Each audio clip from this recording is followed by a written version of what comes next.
नवल जी जवाब दीजिए जरा।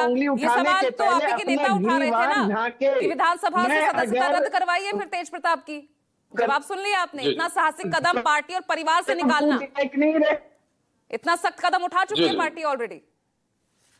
जी जी पूजा जी, देखिए है क्या कि अभी अरुण यादव जी ने जिन शब्दों का इस्तेमाल किया वो शब्द मेरे संस्कार के खिलाफ।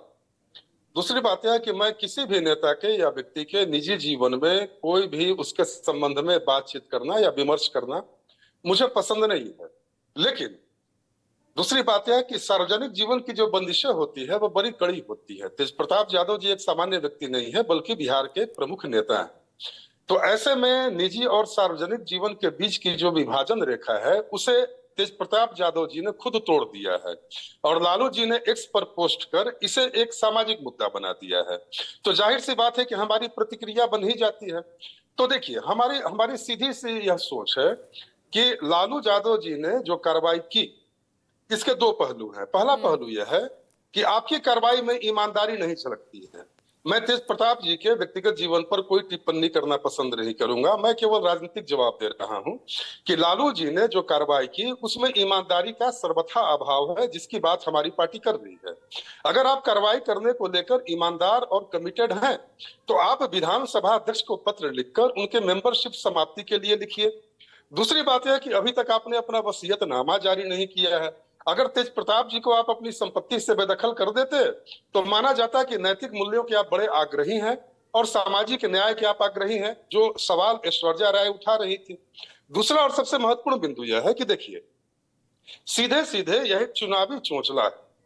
अभी राजीव रंजन जी बता रहे थे कि इस पूरे प्रसंग के राजनीतिक नफा नुकसान क्या होंगे अभी कहना मुश्किल है। मैं बता रहा हूं, देखिए बिहार के भूतपूर्व मुख्यमंत्री दारोगा प्रसाद राय की पौत्री है ऐश्वर्या राय और सारण क्षेत्र के उस पूरे क्षेत्र में लगभग 30 विधानसभा क्षेत्रों पर उसका काफी गहरा प्रभाव है उस परिवार का।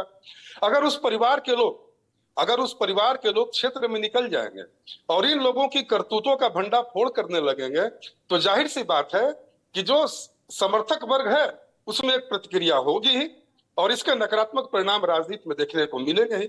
तो ये केवल राजनीतिक हानि से बचने के लिए एक आईवास मात्र है।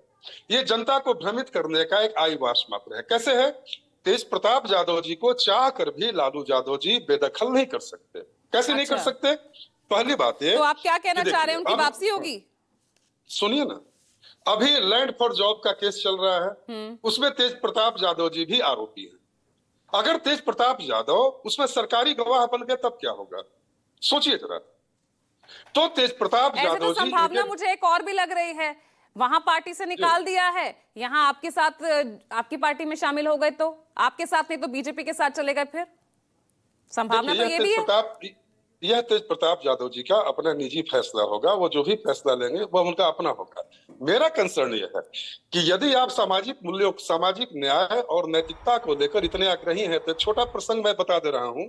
जब लालू यादव जी चारा घोटाला में फंसे थे और नैतिकता के आधार पर इस्तीफा की मांग की गई थी तो जानती है पूजा जी लालू जी ने क्या जवाब दिया था कि अरे ये मोरल ग्राउंड क्या होता है, पटना में तो 2 ही ग्राउंड है, एक गांधी ग्राउंड है और एक मिलर स्कूल का ग्राउंड है, ये मोरल ग्राउंड कहां से आ गया?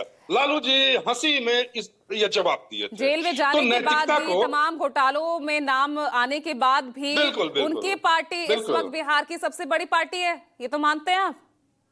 देखिए चुनाव में सीटें जीतना और नैतिक मूल्यों के प्रति आग्रही होना, सामाजिक न्याय के प्रति आग्रही होना, यह लंबे विवाद ठीक है विनीत सिंह, ये वाकई बात